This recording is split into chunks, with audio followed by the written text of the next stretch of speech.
work to do, my friends.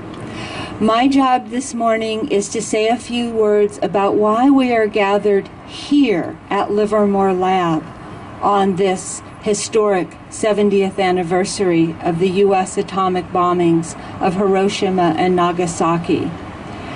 We are gathered here because today, preparations for nuclear war at Livermore Lab, right behind that fence, are ongoing.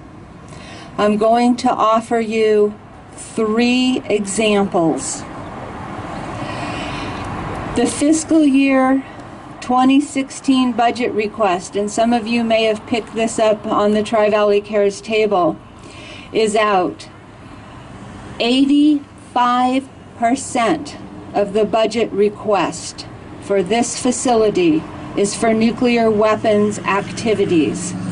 Many of you are avid newspaper readers and radio listeners and news junkies, and you have seen press releases and heard press releases from Livermore Lab about the science.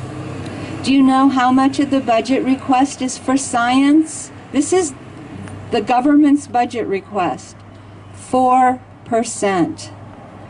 We are here today to change those numbers. 85%, nearly $1 billion each year for nuclear weapons activities is obscene, immoral, and robs us of money needed for human needs and civilian science.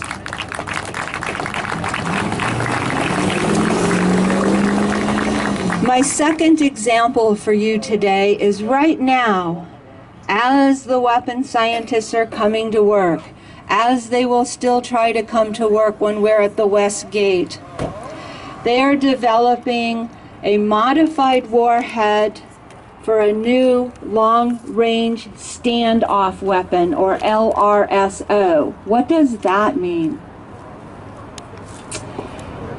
This would be a radar-evading weapon that would hug the terrain after it was launched.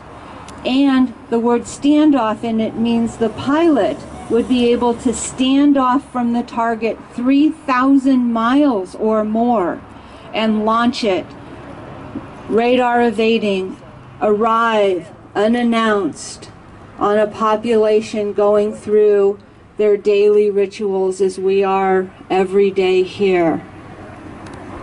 This is a potential first-use weapon. We are here today quite simply and quite firmly to stop this LRSO and other horrific new and modified weapons from ever being designed in the first place.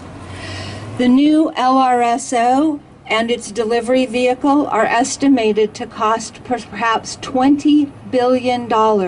Again, this is theft from those who are hungry. This is theft from our children. We are here to stop it. The third example I want to give you is the National Ignition Facility. Many of you have heard me talk about the National Ignition Facility, or NIF, before. This is Livermore Lab's biggest nuclear weapon design facility. Nearly 20 years and $8.5 billion have been spent on NIF at Livermore Lab, and attempts to achieve fusion ignition in NIF have failed. This year, on this historic 70th anniversary of the atomic bombings of Hiroshima and Nagasaki, Livermore Lab made a decision to begin using plutonium in the National Ignition Facility.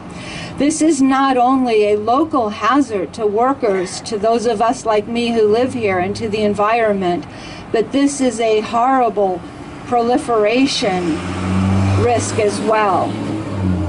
We are here to say new bomb design and use of plutonium in the NIF is unacceptable to us, and thank you for being here to say that today.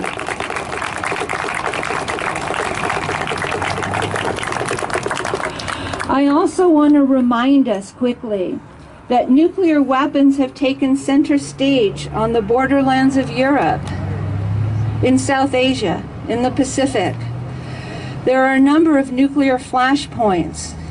The possibility of a nuclear weapon being used again is very present and will always be present with us until the very last one is eliminated from the world.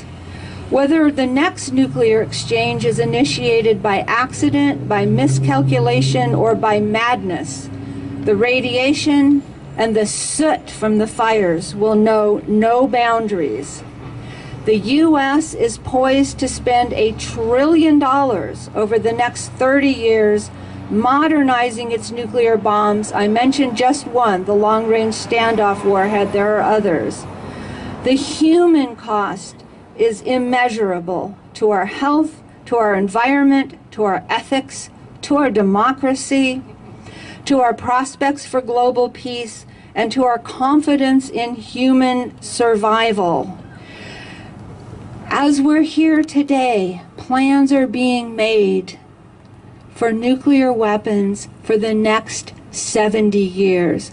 That fundamentally, my friends, is what we need to change. On this 70th anniversary date, we demand our government redirect funds from nuclear weapons to our schools, to our cities, to our libraries, to all of the human needs and programs of social uplift that are so devastated of funds right now.